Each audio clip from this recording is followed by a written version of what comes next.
Hello everyone.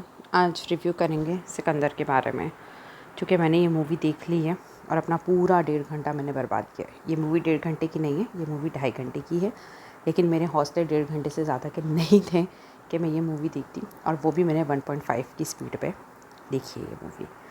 I mean क्या ज़रूरत थी पैसे फूकने की सीरियसली इस मूवी के अंदर। मतलब लोगों ने बहुत बुरे बुरे रिव्यूज़ दिए इसके बारे में, एंड आई वाज लाइक कि यार किसी को भी ऐसे जज नहीं करना चाहिए, ठीक है ना। कम से कम एक मौका देना चाहिए। और not a Salman Khan fan, but फिर भी कुछ मूवीज़ तो बहुत अच्छी हैं उनकी। बट भाई आँखों का कैंसर है ये मूवी, सीरियसली मैं बोलूँगी, ठीक है। कोई लॉजिक नहीं है, कोई लॉजिक। आई मीन आप अगर ये मूवी देखोगे आपको शायद 90s या 2000 की कोई मूवी भी इससे बेटर लगेगी। अगर आप आज के दौर में बैठ के देखते हो 2025 में, ठीक है ना, आपको लगेगा उसमें भी स्टोरी थी। इसमें कोई स्टोरी नहीं है। आई मीन इलॉजिकल मूवी है। और जैसे सब कह रहे थे कि सलमान खान ने कोई एफर्ट्स नहीं डाले, ट्रस्ट मी मुझे ऐसा लग रहा था कि जैसे कोई बिग बॉस का एपिसोड चल रहा है जहाँ पे ही इज़ गिविंग इंस्ट्रक्शन और बस कुछ एक्सप्रेशंस आ रहे हैं आँखों से, बस दैट्स इट। कोई low effort fights, low effort, ठीक है। मतलब seriously larger the life character को दिखाने की कोशिश ज़रूर की गई है, बट कोई तो सेंस हो। आई मीन पठान एंड जवान वर फार बेटर मूवीज़। सीरियसली वहाँ पे स्टोरी भी थी, कुछ फ़न भी था, एंटरटेनमेंट भी था, सोशल मैसेज भी था। आई मीन यहाँ पर इन्होंने प्रतीक का कैरेक्टर, जिसको सेमाई विलन का कैरेक्टर आप समझ लो दिया है, उस बेचारे को कार्टून की तरह पेश किया गया है। सीरियसली वो बंदा जाने तो या जाने ना में बहुत बेहतर था।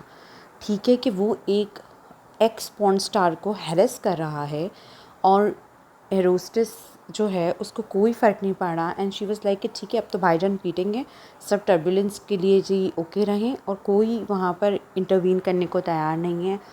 सलमान खान उर्फ सिकंदर बहुत बुरी तरीके से उन्हें प्लेन में पीट देते हैं, एंड कोई अकाउंटेबिलिटी नहीं है, ठीक है। और उससे घनचक्कर तो उसका अब्बा दिखाया है, ठीक है, जिसको अपने बेटे के मरने के ऊपर भी इतने पोकर फेस के साथ ही सेइंग कि तूने मेरे बेटे को मार दिया और अब तू रेडी रहना कि मैं तेरे साथ क्या करता हूँ। I mean what the hell uncle, थोड़ा रो लो, बेटा मरा है आपका। बट नहीं भाई नहीं। और सबसे ज़्यादा डोरमेट हमारी हीरोइन, ओ माय गॉड, मुझे एनिमल में तो समझ में आ गया था कि भाई इन्होंने ये मूवी सिर्फ पैसे के लिए की है, ठीक है, रश्मिका ने। लेकिन मुझे अब ये भी लग रहा है कि इन्होंने ये फ़िल्म भी सिर्फ पैसों के लिए की है, या इस चीज़ के लिए की है कि बड़े स्टार्स के साथ कि बस एसोसिएट हो जाए किसी भी तरीके से। आई मीन सुल्तान में सीरियसली अनुष्का का कैरेक्टर था, ठीक है, लेकिन इवन कि बजरंगी भाईजान में भी शायद करीना का, आई थिंक मैं कहूँगी कि थोड़ा बहुत इनपुट था। इसमें तो ये फुल डोरमेट है। 2025 में आप वुमेन एम्पावरमेंट की बात करते हो और आप अपनी मूवीज़ देखो भाई, इतनी पिछड़ी सोच की मूवीज़, इतनी इतनी ज़्यादा कि राजा साहब की डोरमेट है, सेक्रेटरी की तरह बिहेव किया इन्होंने पूरी फिल्म के अंदर। पुलिस इनको इत्तला दे रहे हैं कि राजा साहब अब सोएंगे, खाएंगे, पिएंगे, मरेंगे, जिएंगे, एंड देन ये सबको इन्फॉर्म कर रही है कि राजा साहब को प्रोटेक्ट करो, जबकि राजा साहब को प्रोटेक्ट करने की ज़रूरत नहीं, क्योंकि वो तो अकेले 600 लोगों के साथ लड़ रहे हैं। मर आप गई हैं भाभी, ठीक है। ना सिर्फ ये मरी हैं बल्कि अपने अज़ाब ऑर्गन्स भी दूसरों को देके गई हैं, और जब अपने अज़ाब ऑर्गन्स दूसरों को देके गई हैं तो सीरियसली पूरी फिल्म में प्रोटेक्ट क्या किया गया है? दिल, आँखें और लंग्स, क्योंकि फेफड़ा बोलते हुए अच्छा नहीं लगेगा, क्योंकि मूवी में यही लगे, आँखें दी गई हैं, दिल दिया गया है और लंग्स दिए गए हैं। भाई फेफड़ा बोल ले, या तो फिर हार्ट और आइज़ भी कर लो, लेकिन नहीं जी, बस ये चीज़। दूसरी, इतनी फालतू की लड़ाइयाँ, इतनी फालतू की लड़ाइयाँ, आई मीन। और सलमान खान भाई आप थोड़ा हिल लो, सीरियसली आप राजा साहब हो, ठीक है, तो आपके कुछ तो एफर्ट्स नज़र आना चाहिए। ये कैसा राजा जो इतना डमी की तरह चलता है, डमी की तरह बोलता है। और भाई शर्मन की जो बैंड बजाई है इस मूवी के अंदर, बेचारा अच्छा खासा हमारा राजू सही है 3 इडियट्स का। इवन ओल्ड बालाजी में इतनी बेहतरीन वेब सीरीज़ इन्होंने दी थी, बारिश, if I remember correctly, yes बारिश। बंदे की एक्टिंग के जौहर उसमें नज़र आ गए थे। इसमें राजा साहब, राजा साहब, राजा साहब, राजा साहब, खाना खा ले राजा साहब, हमें भी रानी माता के ऑर्गन्स देखने हैं, किसको दिए गए हैं। भाई तुम्हें क्या है किसको दिए गए हैं, तुम्हारा क्या लेना क्या देना, तुम्हारी प्रजा तुम्हारे पीछे मर रही है, तुम लोग उन 3 लोगों के लिए निकले पड़े हो, ठीक है। फिर तुम्हारी ही जो है घर की हाउस हेल्प ने विलन को बता दिया कि तुम मुंबई क्यों गए हो, और तुम मुंबई में सब कुछ ख़रीद रहे हो, ये भी ख़रीद लो वो भी ख़रीद लो, इनके जेवर भी छुड़वा लो, इनकी नौकरी भी करवा लो, ये भी कर लो वो भी कर लो। टैक्सी ड्राइवर को तुमने पूरे जो है वो टैक्सी के पैसे दे दिए, जो वो 10 टैक्सियाँ और ख़रीद ले। आई मीन कोई सेंस कोई लॉजिक, मतलब इससे बेहतर तो तुम्हारी करण अर्जुन थी जिसमें तुम पुनर्जन्म लेकर वापस आए थे। सीरियसली, मतलब इतना कैंसर आँखों का कानों का, और ऊपर से फालतू के गाने। टोटल 10 सीन में 3 गाने, 3 लड़ाई और 2 दफ़ा रश्मिका का डोरमेट बना, ठीक है। She is pregnant but she can not tell that she is pregnant because Raja Sahab is quite busy अपनी प्रजा को संभालने में, खुद की बीवी संभाल नहीं रही है। नंबर 1, ठीक है। आई मीन सीरियसली अभी मुझे रिकॉर्ड करते हुए भी इतनी हंसी आ रही है, इतना फ़नी लग रहा है कि भाई ये क्या था, ये लिटरली क्या था। मतलब KRK का रिव्यू इनफ था एक तरीके से मेरे लिए कि मैं उसको सुन के जो है नहीं देखती ये मूवी, बट मैंने डिसाइड किया कि नहीं यार, एक चांस देना तो बनता है। और जब मैंने चांस दिया तो ये क्या था। आई मीन भाई अगर आप सलमान खान के फ़ैन हो भी, तब भी यू एक्सपेक्ट कि एक अच्छी मूवी आप देखो, या आप एक्सपेक्ट करते हो कि यार कोई तो स्टोरी होगी ना, कोई तो स्टोरी होगी। मतलब आप इलॉजिकल स्टोरी भी दिखा दो भाई, बट स्टोरी तो हो। ये सीरियसली मैं बोल रही हूँ, मुझे लगता है शायद, मतलब ये मेरी अजम्पशन है, ठीक है, शायद सलमान खान को भी स्टोरी नहीं सुनाई गई है। मतलब ये उठ के सेट पे जाते रहें, उनको बताया गया आज आपका डांस सीक्वेंस है, इन्होंने आज डांस कर लिया, अगले दिन बोला आपका ये रोने धोने का है जी, इन्होंने रो लिया। इनको इनकी बीवी के बारे में कुछ नहीं पता, इनको उसके मैसेजेस पढ़ने का टाइम नहीं है, उनको इसके साथ बात करने का टाइम नहीं है, और ये बस राजा साहब को प्रोटेक्ट करूँगी राजा। और क्या प्रोटेक्ट किया आपने भाई, आप खुद लुढ़क गई। मतलब आपको क्या ज़रूरत है उस खड्डे में जाने की, जब आपको पता है कि आपका मियाँ इतना बड़ा कोई हीरो है कि वो 600 लोगों से लड़ के वापस आ जाएगा। नहीं, आपको वहाँ जाना ज़रूरी था क्योंकि आपने फिल्म में गंद डालनी थी ऑर्गन्स की, एंड यही हुआ, ठीक है। मतलब प्रतीक का क्या कैरेक्टर था, मतलब उस बेसिस पे आपने पूरी फिल्म चलाई है कि वो एक्स पॉर्न स्टार को हैरेस कर दिया। यहाँ पर भी आपने औरत को वीक दिखाया, उसका पास्ट था तो उसके पास्ट को जस्टिफाई करने के लिए एक आदमी को ही आके उसको जस्टिफाई करना पड़ा पीट के। मतलब ये मेंटालिटी है सीरियसली। मतलब I really don't get that, ठीक है, कि इन बड़े स्टार्स की फ़िल्मों में हीरोइन के इतने छोटे रोल क्यों होते हैं, जबकि बड़ी पोटेंशियल हीरोइंस हैं, ठीक है। फ़ीमेल लीड्स बहुत पोटेंशियल हैं, चाहे आप करीना कपूर ले लो, चाहे आप अनुष्का शर्मा ले लो, चाहे आप जो है वो आलिया भट्ट ले लो, ठीक है। लेकिन जब आप इनकी फ़िल्मों में इन कैरेक्टर्स को देखोगे तो वो आपको लिटरली ऐसा ही लगेगा कि ओके ठीक है, इनका होना सही है, नहीं भी हो तो चलेगा। आई मीन अगर इस मूवी के अंदर रश्मिका की जगह सलमान खान की अम्मा भी होती ना, कोई भी, ठीक है, और उसके साथ ये सीन हुआ होता कि माँ जो है वो बच्चे को टाइम नहीं दे पा रही है और माँ मरते हुए अपने ऑर्गन्स जो है वो दूसरों को डोनेट करके चले गई, किसी 3 बूढ़े लोगों को, तो भी स्टोरी पे कोई फ़र्क नहीं पड़ना था सीरियसली, क्योंकि रश्मिका का कोई कैरेक्टर नहीं है इस पूरी फिल्म के अंदर। इवन एनिमल के अंदर भी वो क्या करती रही है, दांत पीस पीस के बोलना, जो डायलॉग भी समझ में नहीं आए। Seriously I needed to watch through subtitles कि भाई क्या बोल रही है, कहना क्या चाहती हो, लाइक दैट। और इस फिल्म में भी डमी की तरह उसका कोई कैरेक्टर निकल कर आया है। सो आई रियली डोंट गेट। मुझे लगता है जो हीरोइन मना कर देती है ना लोगों के साथ काम करने में, वो आई थिंक मुझे लगता है फ़ायदे में रहती हैं, बिकॉज इस तरीके से आप अपनी क्या चमकार दिखाओगे सफ़ेदी की, क्योंकि कोई कैरेक्टर नहीं, कोई बिल्डअप नहीं, कोई।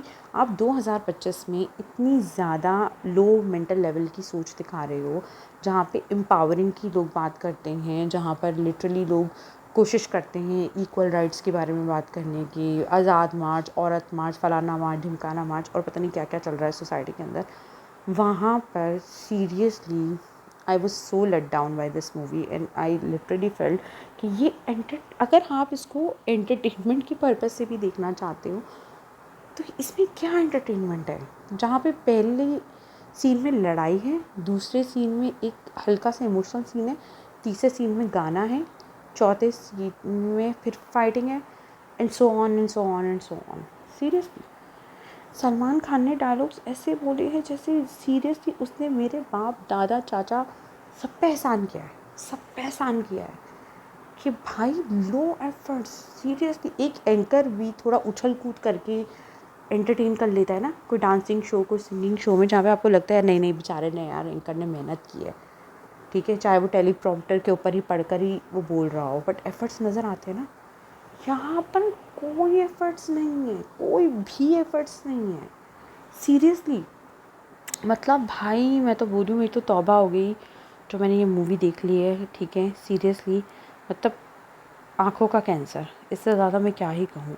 इससे बेहतर ये होता कि भाई ये मूवी नहीं बनाते, इन पैसों को ये किसी और को दे देते, कोई यंगस्टर्स या कोई नया फेस या किसी भी कोई नई स्टोरी, कोई फ्रेश स्टोरी, कुछ भी लो बजट मूवी जो अच्छी होती, एंटरटेनिंग होती, ठीक है, जैसे बजरंगी भाईजान थी। मतलब आई लव दैट मूवी और वाकई बंदे को देख के मज़ा आया था कि यार हाँ ये है, इट्स अ गुड मूवी।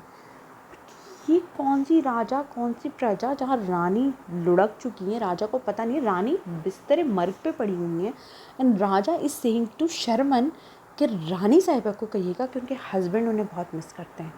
भाई तू हस्बैंड है या राजू हस्बैंड है, आई मीन शर्मन हस्बैंड है। मुझे सीरियसली उसका नाम ही नहीं पता इस फिल्म में क्या है, अम्मू है टम्मू है, आई डोंट रिमेंबर। तो भाई ये क्या है, मतलब कोई भाई शर्मन, तुम्हें क्या अज़ाब था भाई, तुम्हें क्या अज़ाब था। इससे अच्छा तो तुम गोलमाल में ही रहते। सीरियसली तुम्हें रोहित शेट्टी कुछ कम पैसे दे देता बट फिर भी तुम्हारा गुजारा हो जाता। सीरियसली कि तुम उसी फ्रेंचाइज का हिस्सा रहते। तुमने ये क्या किया है अपने साथ, इस तरीके का रोल करके, मतलब इतना डमी रोल था। राजा साहब हम चले, राजा साहब खाना खाएंगे, राजा साहब रानी साहिबा तो चली गई, अब आपने ही फिल्म का बीड़ा उठाना है तो राजा साहब 2-4 लड़ाइयाँ और कर लें, लाइक दैट। सीरियसली सबसे ज़्यादा डायलॉग जो उनका पूरी फिल्म के अंदर अभी तक जो मैंने 1.5 घंटे की देखी, मुझे नहीं पता एंड में अगर बहुत ज़्यादा हो तो, क्योंकि मुझसे ज़्यादा बर्दाश्त नहीं हुआ, उनका बस ये था कि आप हमें अपने साथ मुंबई आने दें क्योंकि आप अपना ख्याल रखेंगे, हम आपका, और हमें भी उन लोगों से मिलना है जिनको रानी साहिबा ने अपने आउट ऑन स्टोर रीड किए। ये आई मीन 4 फिल्मों का मजमुआ थी ये मूवी। एक तो इन्हीं की कोई मूवी थी ना शायद, जो मुझे नाम नहीं याद आ रहा, प्रीति जिंटा वाली, दिल ने जिसे अपना कहा, उसमें भी प्रीति जिंटा मरते मरते अपना ऑर्गन डोनेट कर जाती हैं, ठीक है, भूमि चावला को। सही है, तो आधा यहाँ से उठा लिया। हीरोइन मर जाती है तो वो कुछ कुछ होता है कि रानी मुखर्जी टाइप का कुछ उठा लिया, ठीक है। गुंडा वो तो इनकी हर फिल्म में ही है, इनको इंसानियत का पार्ट भी पढ़ाना है, इनको सबक भी सिखाना है, इनको मॉरल वैल्यूज़ भी देनी है। भाई या तो आप एंटरटेनमेंट दे दो या आप मॉरल पुलिसिंग कर लो, आप दोनों चीज़ें भी कर सकते हो, लेकिन आप इसको तरीके से तो दिखाओ। जैसे एनिमल मूवी में रणबीर कपूर को पकड़ने वाला कोई भी नहीं था, इन्होंने अपनी राजा प्रजा को बचाने के लिए, उन 3 लोगों को जिनको ऑर्गन डोनेट हुए उनको बचाने के लिए 600 लोगों की पिटाई कर दी, ठीक है। एक राजा जिसके दिल में कोई एम्पैथी नहीं है दूसरों के लिए, ठीक है, बस सिर्फ उसके लिए है, क्योंकि रानी साहब, वो भी आउट ऑफ गिल्ट, क्योंकि रानी साहिबा के लिए उन्होंने लाइफ में कुछ भी नहीं किया। उन्हें ये नहीं पता था कि रानी साहिबा प्रेग्नेंट है, उन्हें ये नहीं पता था कि रानी साहिबा को क्या पसंद है, उन्हें ये नहीं पता था कि रानी साहिबा कितनी झूठी मक्कार औरत हैं जो आपको ये कह रही हैं कि वो सो रही हैं लेकिन वो कॉन्स्टेंट मैसेजेस कर रही हैं, क्योंकि उन्हें ये भरोसा नहीं है कि आप अकेले गुंडों से लड़ लोगे और आपकी प्रजा को बुला के लेकर आना पड़ेगा, क्योंकि पब्लिक आएगी राजा को बचाने तो तभी राजा बचेगा, और एट द एंड रानी की बलि चढ़ेगी राजा को बचाते बचाते। तो ये किस तरीके की मूवी थी यार, सीरियसली। मतलब मेरा तो पैसा नहीं लगा है, मैंने तो ऐसे ही ऑनलाइन ही देखी है, मैं नहीं कह रही कि मेरा रिफ़ंड करो, क्योंकि हमारे यहाँ तो वैसे ही इंडियन मूवीज़ बैन है, तो हम तो ऐसे ही देख लेते हैं वेबसाइट्स पे जो आती हैं। फिर भी यार मेरा वक्त ज़ाया हुआ है और मेरा मूड ख़राब हुआ है, सीरियसली मेरा मूड ख़राब हुआ है। आई वॉज एक्सपेक्टिंग यार कि मतलब सिंघम भी अच्छी थी यार, ठीक है, मतलब एनिमल भी एंटरटेनमेंट की, मैं उससे कहूँगी तो मज़ा तो एनिमल देख के आया था कि थोड़ा एंटरटेनमेंट के पर्पज़ से। मतलब आई डोंट अग्री विथ ये जो औरतों को नीचा दिखा कर ये कि ये तो बहुत ही गलत है जो बात है, लेकिन रणबीर कपूर का कैरेक्टर बहुत सॉलिड था, या उसकी मतलब एक तरीके का जिस तरीके के एफर्ट्स डाले गए थे वो भी समझ में आता है यार। बॉबी देओल का कैरेक्टर बहुत अच्छा था, फाइटिंग सीन बहुत अच्छे थे, ठीक है, गाने भी बहुत सुपर्ब थे, मज़ा आया था देख के। ठीक है, वो सबकी अपनी अपनी चॉइस है कि क्या होना चाहिए क्या नहीं। डोरमेट पना तो मुझे वहाँ पे भी बुरा लगा था, औरतों को नीचे दिखाने वाला। मतलब 4 गोलियाँ उसकी बहन भी मार देती तो चलो जस्टिफाइड हो जाता, बट ऐसे करके मतलब वहाँ पे भी उसको डीमीन करना रश्मिका को, ठीक है, और इनको बस बीवी बन के डीमीन होना बहुत पसंद है। I don't know why. तो बिल्कुल मज़ा नहीं आया। मैं सीरियसली बोलूँगी कि अगर कोई ये प्लान कर रहा है कि उसको सिकंदर देखनी है तो भाई देख लो, लेकिन देखने के बाद तुम्हें यही एहसास होगा कि मैंने ये क्यों देखा, ठीक है। मतलब मैं कोई ढंग की मूवी ही देख लूँ या रिव्यूज़ देख लो या रिव्यूज़ सुन लो, मुझे लग रहा है वो ज़्यादा बेहतर है। हालांकि मैंने केआरके के दोनों रिव्यूज़ सुने थे और मैंने डिसाइड भी किया था कि मैं नहीं देखूँगी ये मूवी, बट पता नहीं कल मुझे ऐसी चुल हुई, मैंने कहा चल यार देख लेती हूँ, एक मौका देना चाहिए सबको। फिर वही हुआ, जैसे आप अपने एक्स का सोचते हो कि आप उसको मौका दोगे और आप वो सुधर जाएगा, लेकिन ऐसा होता नहीं है। तो रियल लाइफ में भी दोस्तों ऐसा ही होता है कि कुछ मेजॉरिटी के ओपिनियंस ले लेने चाहिए। एंड आई थिंक वो आपको बहुत सारी चीज़ों से बचा भी सकते हैं। कि जब ये रिव्यू मिल गया था कि यार बहुत ही बेकार है, बहुत बेकार है, तो मैंने क्यों देखी। सो ये तो मैं अकाउंटेबल हूँ इस चीज़ को और मैं ओन करती हूँ इस मिस्टेक को। लेकिन हाँ, अगर इस तरीके से देख रहे हो कि ठीक है, कोई लॉजिक नहीं है, कुछ भी नहीं है, और आपको पता है कि सर पैर कुछ भी नहीं है इस मूवी का, ना आपको मज़ा आएगा, मज़ा भी नहीं आया। हाँ, ये चीज़ कि मज़ा तो आता, चलो भाई इलॉजिक, हमने कितनी ही इलॉजिकल मूवीज़ देखी है ना, ठीक है, डबल रोल वाली मूवीज़ हमने देखी हैं कितनी, ठीक है, जो बिल्कुल इलॉजिकल है। इन्हीं की कितनी, बीवी नंबर 1 फुल इलॉजिकल मूवी है, ठीक है, लेकिन कितनी एंटरटेनिंग है। ठीक है, जुड़वा कितनी इलॉजिकल मूवी है लेकिन एंटरटेनिंग है। ठीक है, गोविंदा की कितनी मूवीज़ होती थी इलॉजिकल लेकिन एंटरटेनिंग होती थी ना। ठीक है, 5 गाने 5 मिनट में 5 दफ़ा आ जाएंगे, फिर भी आपको मज़ा आता था। ठीक है, आपको लगता था कि ठीक है यार कुछ तो एंटरटेनमेंट मिला, बंदा एंटरटेन होने के लिए मूवी देखता है। हमेशा आपको 12 पास जैसी मूवीज़ नहीं देखनी है कि जिसमें आपको मॉरल आई गेट दैट। मुझे भी अच्छा लगता है एंटरटेनमेंट मूवी देखना, और मतलब जैसे आई लव्ड सिंघम, मुझे सिंघम भी अच्छी लगी थी। इवन कि मुझे मुझे तो लव यापा भी बहुत अच्छी लगी थी, जो बात है ईमानदारी की, और दोनों की एक्टिंग भी सही लगी थी यार, नादानिया से तो बहुत बेहतर थी। लेकिन ये तो भाई आई थिंक मैंने 10 दफ़ा बोल दिया आँखों का कैंसर, वाकई यार कानों का भी कैंसर था, अल्लाह माफ़ करे। सीरियसली मतलब बिल्कुल भी मज़ा नहीं आया, बिल्कुल भी। मतलब पैसे फुल टाइम ज़ाया हुए हैं यार। मुझे नहीं पता, जिन लोगों ने तो पैसे लगा के देखी होगी तो आई डोंट नो। कुछ लोगों को मैंने रिव्यूज़ सुने भी जो पब्लिक ओपिनियन लेते हैं, पब्लिक के रिव्यू लेते हैं, तो मुझे तो लगा है कि बेचारों ने या तो फोर्सफुली तारीफ़ की है कुछ लोगों ने तो आई थिंक बीच में ही बोल दिया कि हम तो बीच में उठ गए। बाकी मैं भी 12 घंटे के बाद कंप्लीट नहीं कर पाई। सीरियसली मैं तो अभी कास्ट का नाम देख रही थी कि मैं सही बोलूँ वीडियो के अंदर, तो मुझे पता चला कि इसमें सुनील शेट्टी भी है। मुझे वाकई नहीं पता कि वो इस फिल्म में क्या कर रहा है। मैंने तो आधी देखी है, अब तो मुझे याद भी नहीं मैंने कहाँ तक देखी, लेकिन मैंने आपको जितना बताया है ना, आई थिंक वही जो लास्ट में वो कॉल करके बोलता है कि उन 3 लोगों को हम ढूंढ के रहेंगे और मार देंगे और पता नहीं क्या करेंगे। आई मीन यार तुम अपनी बीवी को नहीं बचा पाए, वो इस दुनिया से चली गई, अब तुम उसके ऑर्गन्स प्रोटेक्ट करके क्या ही कर लोगे। मुझे एक बात बताओ, मतलब इतनी कोई इससे बेहतर ये होता अगर तुम्हें डोरमेट ही दिखाना था ना हीरोइन को, सीरियसली तुम इसको किडनैप करवा देते और पूरी मूवी में इसको ढूंढते रहते। ठीक है, या तुम उसको कोमा में पहुंचा के पूरी टाइम लड़ते रहते और लास्ट में ये होश में आ जाती, तुम्हारा एक क्यूट सा बच्चा हो जाता, तब भी समझ में आता। तुमने उसको 40 मिनट में मार दिया। ठीक है, 40 मिनट की वीडियो में ही हाँ रश्मिका मर जाएगी, ठीक है, और फिर उसके बाद तुम पूरी फिल्म में बंजारों की तरह घूम रहे हो सिर्फ मारने के लिए, पीटने के लिए। आई मीन ये किस तरीके का लॉजिक है यार, मतलब मेरी समझ से तो बाहर था। ठीक है, बहरहाल ये मेरा रिव्यू है। आई थिंक थोड़ा लंबा हो गया और इधर उधर भी हम बहुत निकल गए, बट मेरा बड़ा दिल था कि मैं इस पे रिव्यू दूँ, तो मैंने दे दिया। वैसे मैं कुछ और फिल्मों पे दूँगी अगर मूड हुआ तो। वैसे तो मैंने ब्लॉगर्स का भी बोला वही है, लेकिन क्या करूँ, कभी मूड होता है वीडियो बनाने का, कभी नहीं होता है। तो अभी मेरा मूड है, हो सकता है मैं अभी 2-3 लोगों पर अभी और बना दूँ, बोलना ही तो है, मतलब अपने ओपिनियन ही तो देने हैं, बट खैर है। सो ये था आज का रिव्यू सिकंदर के लिए, मेरे ऑनेस्ट ओपिनियन ये, या मैं क्रिटिक की तरह बोलूँ, मैं दूँगी इस फिल्म को 5 में से 0 स्टार। सारे स्टार कटेंगे, बेहुदा राइटिंग, बेहुदा स्टोरी, बेहुदा पता नहीं, अगर ये किसी फिल्म से कॉपी भी किया गया था तो बहुत बुरा कॉपी किया, बहुत बुरा। ठीक है, दोस्तों। तो काइंडली अपना टाइम बर्बाद ना करें। देखना ही है तो कोई रिपीटेटिव मूवी देख लो या नहीं देखो, आपकी मर्ज़ी। फिर मिलेंगे किसी और रिव्यू पे। अपना ख्याल रखिएगा। Tata bye bye.